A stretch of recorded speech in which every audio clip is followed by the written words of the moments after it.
Inaasahang matatapos ng National Bureau of Investigation o NBI sa loob ng 3 hanggang 5 araw ang investigasyon nito sa umano'y honey trap plot laban kay Executive Secretary Ralph Recto.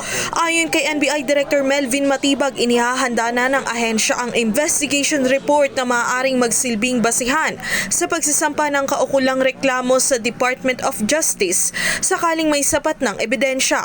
Baka tapusin namin yung investigation report in the next few days. So we can file the necessary charges na kinakailangan kung meron man. 3 to 5 days siguro. Tapos na yan. Umiikot ang investigasyon sa pahayag ng isang talent manager na tinukoy sa alias na Ken.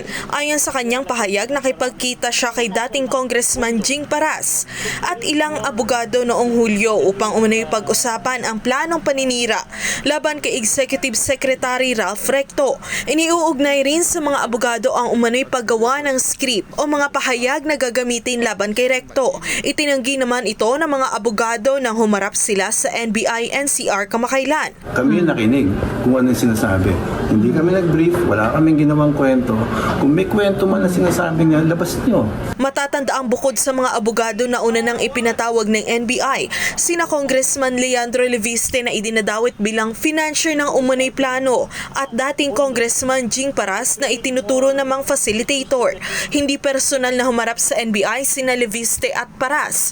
Itinanggi naman nila ang mga alegasyon sa pamamagitan ng kanilang mga abogado. Samantala, sinabi ng NBI na sa puntong ito aligasyon pa lamang ang ilang impormasyong nakalap at patuloy pa itong bineberipika ng ahensya. Bukod kay Recto, sinabi rin ng NBI na may iba pang matataas na opisyal ng pamahalaan na umano'y kabilang sa mga target ng sinasabing plano. Patuloy namang tinutukoy ng ahensya ang buong lawak at detalye ng naturang aligasyon. Para sa Diyos at Pilipinas kong mahal, kay Villan, SMNA News.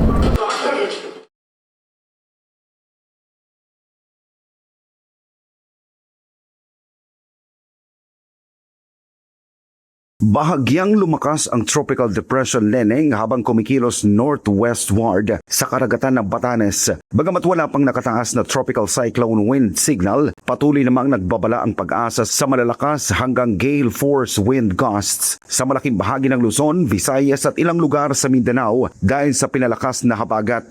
Dahil dito tiniyak ng DSWD na may sapat na nakaimbak na relief supplies sakaling kailanganin ng mga lokal na pamahalaan ang karagdagang ayuda. As of August 18, nasa mahigit 4.12 million family food packs na ang nakapreposisyon sa mga warehouse ng DSWD sa buong bansa. Mayroon ding 269,000 non-food items at higit 318,000 ready-to-eat food items na maaaring ipamahagi sa mga pamilyang maaapektuhan. Ayon sa DSWD, patuloy na nakikipag-ugnayan ang kanilang mga regional office sa local disaster councils upang agad na matukoy ang pangailangan ng mga komunidad. Bukod sa relief stockpiles, patuloy ding minomonitor ng ahensya ang lagay ng panahon upang matiyak ang mabilis na pagmumobilisa ng resources sakaling magkaroon ng evacuation o displacement. Samantala, pinaalalahanan naman ng DSWD ang publiko na manatiling alerto at sumunod sa mga abiso ng lokal na pamahalaan, lalo na sa mga lugar na maaaring makaranas ng malakas na ulan at hangin. Sa gitna ng banta ng Neneng at pinalakas na habagat, tiniyak ng DSWD na nakahanda ang relief supplies para sa mga komunidad na maaaring maapektuhan. Para sa Diyos at sa Pilipinas kung mahal, nag-uulat Paul Montebon, SMNA News.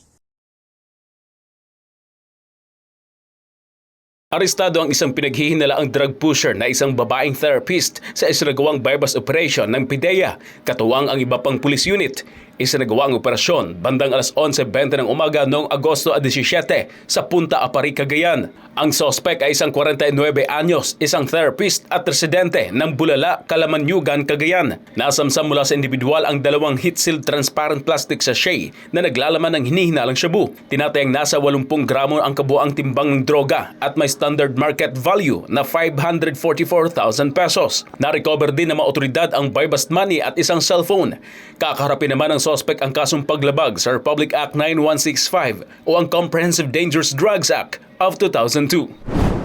Sa Bulacan naman, timbog ang isang kilalang drug pusher na umano'y sangkot sa malakihang distribusyon ng iligal na droga sa Bulacan matapos itong magbenta ng hinihinalang shabu sa isang pusher buyer sa buy-bust operation. Isinagawang operasyon bandang alas 5:25 ng hapon noong Agosto 17 sa Barangay Minoyan proper, San Jose del Monte, Bulacan. Kinilala ng PIDEA Bulacan Provincial Office ang suspect sa alias na Jake, 50 anyos at residente ng nasabing barangay. Nasamsam sa suspect ang 6 na heat-sealed transparent plastic sachet na naglalaman ng hinihinalang shabu na may kabuang timbang na humigit kumulang 30 gramo at tinatayang nagkakalaga ng mahigit 200,000 piso. Na-recover din ang isang cellphone at marked money na ginamit sa buy-bust operation. Pansamantalang mananatili sa PIDEA Jail Facility ng San Fernando, Pampanga ang suspect habang inihahanda ang kasong isasampa laban sa kanya. Samantala sa Bacolod City, nasa 4.2 million pesos ang halaga ng hinihinalang shabu na nasamsam ng PIDEA Regional Office Negros Island Region sa isinagawang buy-bust operation sa Barangay Villamonte, bandang alas 2:44 ng madaling araw noong Agosto 15. Nadakip din sa operasyon ang isang drug personality na kinilala sa alias na Jimmy, 41 anyos, driver at residente ng Barangay Bata, Bacolod City. Nasamsam sa suspect ang 6 na buhol ng transparent plastic bag at 4 na heat-sealed transparent plastic sachet na naglalaman ng humigit kumulang 620 gramo ng hinihinalang shabu na may standard drug value na 4.2 million pesos.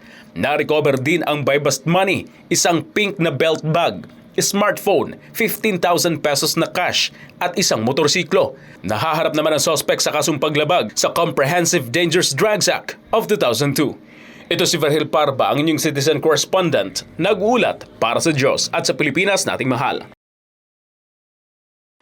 Lalo pang uminit ang tensyon sa pagitan ng US at ng International Criminal Court o ICC. Ito ay matapos magpatupad ang Estados Unidos ng mga bagong travel at economic restrictions laban sa mga matataas na opisyal ng naturang International Tribunal. Nitong Martes, opisyal na pinatawan ng sanksyon ng US si ICC President Tomoko Akane na mula sa bansang Japan. Matatandaan na noong nakaraang buwan, humingi ng tulong si Akane sa Japan upang kontrahin ang pressure mula sa Amerika at pakiusapan ng iba pang bansa sa Asia na huwag umalis sa ICC. Ayon kay Akane, malakas na member country ang Japan, kaya nakiusap siyang tulungan ng korte na hikayati ng mga kalapit bansa na manatiling miyembro ng ICC. Bukod kay Akane, pinatawan din ng sanksyon ng US ang ICC senior trial lawyer na si Abdoulaye Seye ng Senegal.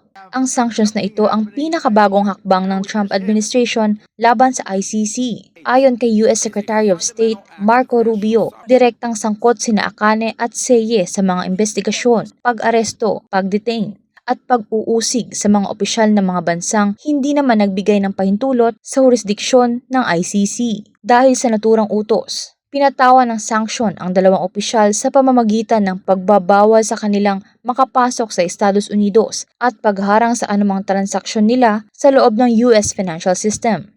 Tinawag pa ni Rubio ang ICC bilang isang corrupt at fatally politicized supranational court na malisyosong nang-aabuso sa otoridad nito. Idinagdag pa ni Rubio na hindi kailanman pahihintulutan ng Trump administration ang anumang pag-atake sa pambansang soberanya ng US. Sagot naman ng ICC, ang mga ganitong uri ng sanksyon mula sa Amerika ay hayag na nagpapahina sa rule of law sa buong mundo. Kasunod ng anunsyo ng US ay ang patuloy na investigasyon ng ICC laban sa Israel, kabilang ng inilabas noong 2024 na arrest warrant laban kay Israeli Prime Minister Benjamin Netanyahu kaugnay sa digmaan sa Gaza. Noong nakaraang buwan, naglunsad ng diplomatic offensive ang US kung saan hinimok ang mga partner nations na kumalas na sa ICC. Dahil sa pressure mula sa Amerika, opisyal nang inihayag ng mga bansang Chad at Venezuela ang kanilang pagkalas at pag-alis sa nasabing korte.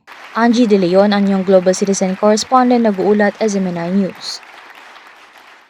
Because we know that the fate of Europe will never be